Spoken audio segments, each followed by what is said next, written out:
Hello everyone, welcome back to Crafting with Janine. Today, in this video, I'm going to show you how to do my take on the Jojo bow. This is using 2.5 inch wide ribbon.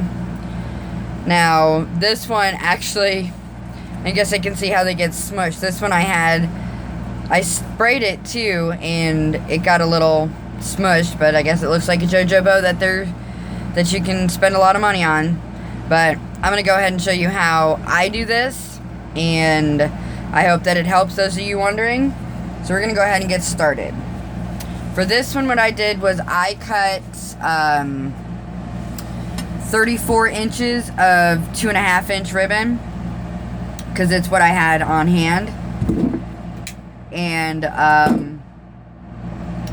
I like the way the 34 inches comes out. You can do longer or shorter, but this is basically how I'm going to do it. So what I'm going to do is I'm going to do it this way, kind of this particular way of doing a twisted boutique bow, because it's ultimately what it is. But what I'm going to do is I have my little iron here. Now if you use a lighter to make your creases, go ahead. But I have this little guy, so he makes it a little bit easier. So I'm going to make a middle crease there. And then I'm going to take my one end, and I'm going to fold that in half this way. And I'm just going to give it a little crease there. These are so I can find my points where I need to line it up. Because for this one, I want to line them up just so. So I have that. So now I have my middle here, and I have this point here. So since I made a crease there and I made a crease there, those two just line up perfectly. So, and I want the edge to be right at the edge of my side here. So I'm going to do that, and then I'm going to take a pin, and I'm just going to hold it in place. Just like so. And I'm going to turn it, and I'm going to take this side, and I'm going to turn it around, and make sure everything is lined up the way it should be. Get them all in place. Just like so. And I'm going to put a pin to hold it in place.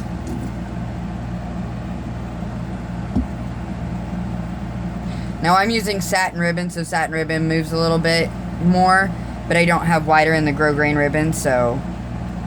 But I'm just moving this one up so that that all layers are connected here, like so.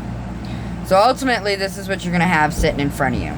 So now what I'm going to do for this is I'm going to take this, and I'm just going to fold it in half this way. Once again, I'm just finding my center points and my points of folding and cinching here. So I'm going to make another crease over here on this side. And then I'm going to do the same for this other side.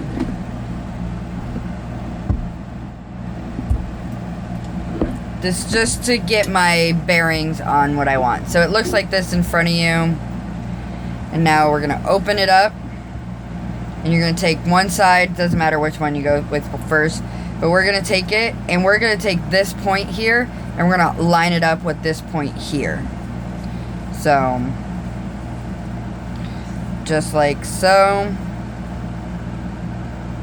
And you kind of want it straight. You kind of want your ends to be lined up because you want it somewhat even.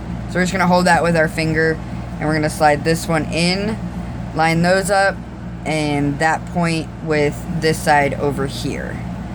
So then all I'm going to do is I'm just going to pick it up and hold it like so. And I'm going to grab my salon clip and just slide it over, making sure nothing shifts on me too badly. And just like so.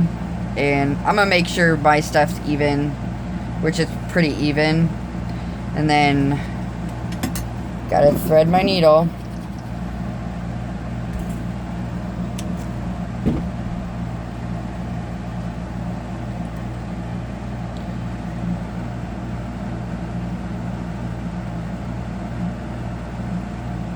Through the eye. There we go.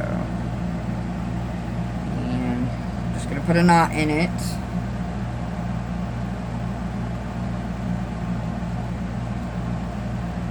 Just like so.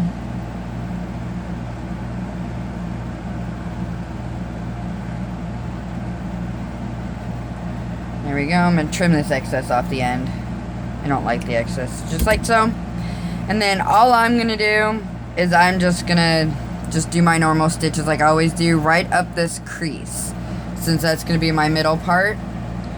And so I'm going to make sure I'm staying in my crease the whole time. Which is the other thing with making the creases, is so that when I come up, I just know that I'm in my crease.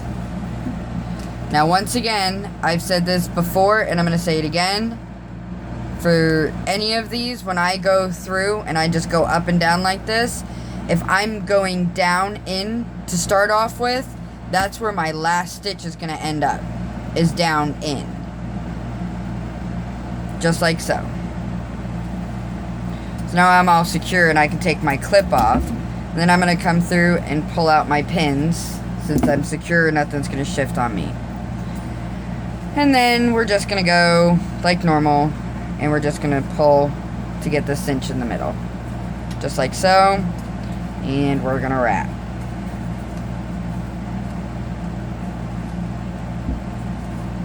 Just like that. And then that's my top side. Just making sure. And then I'm just going to tie it off.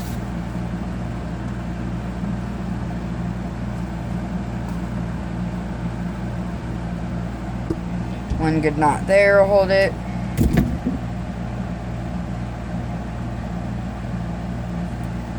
And then we can primp and fluff and all of that. And like most of others said, with this Jojo bow, there's not a whole lot of primping and fluffing to it. It's just some of us are more perfectionists than others, so we like to have a different look to them. But this is ultimately what you're going to end up with it, is I like to maneuver my center. And if you want to take your fingers in there and give it just a bit of a tug, just to get your shape, because you kind of want the twisted boutique shape, but it's a little like not as twisted, I guess.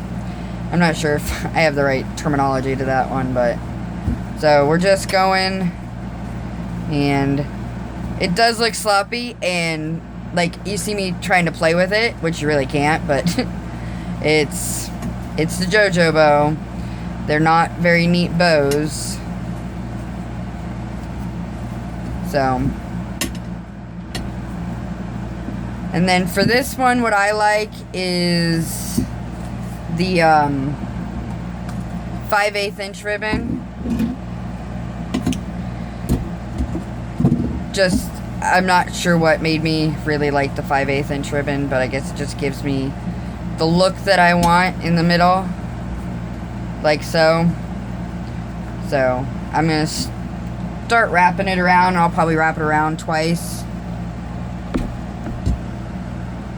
So we just secure that down and just get it wrapped around a couple times.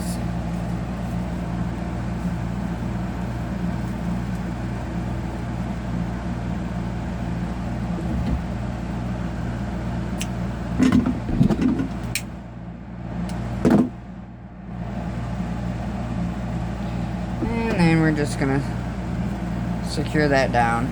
And then I'm just gonna pull my loops out.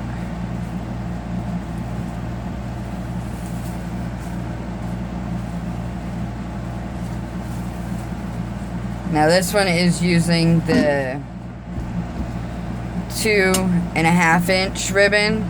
Now the satin ribbon definitely holds a different shape than your grosgrain ribbon does, but ultimately this is the look. I have one here that I did with 1.5 inches.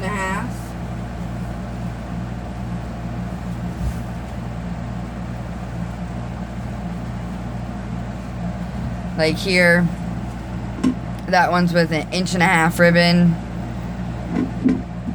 And this was 30 inches of 1.5 ribbon here.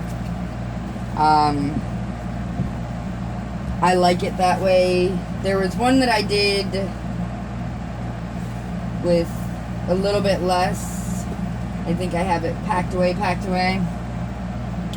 But, so there's kind of the look you're going for. It does look really sloppy and messy. I'm going to go and spray this and kind of fix my loops a little bit more. But ultimately, that's what they look like. And this one measures about 4 inches wide. A 3-inch one will measure more, and I would say go 36 to 42 inches on a 3-inch ribbon. You can probably even go up to 36 inches on this one if you want it to be a little wider and actual defined loops. I would go at 36 inches, but the process is about the same. So there we go. There's our Jojo. So I hope you guys enjoyed, and this was helpful to those of you wanting to know. And please hit that thumbs up, and don't forget to subscribe, and you guys have a happy day crafting.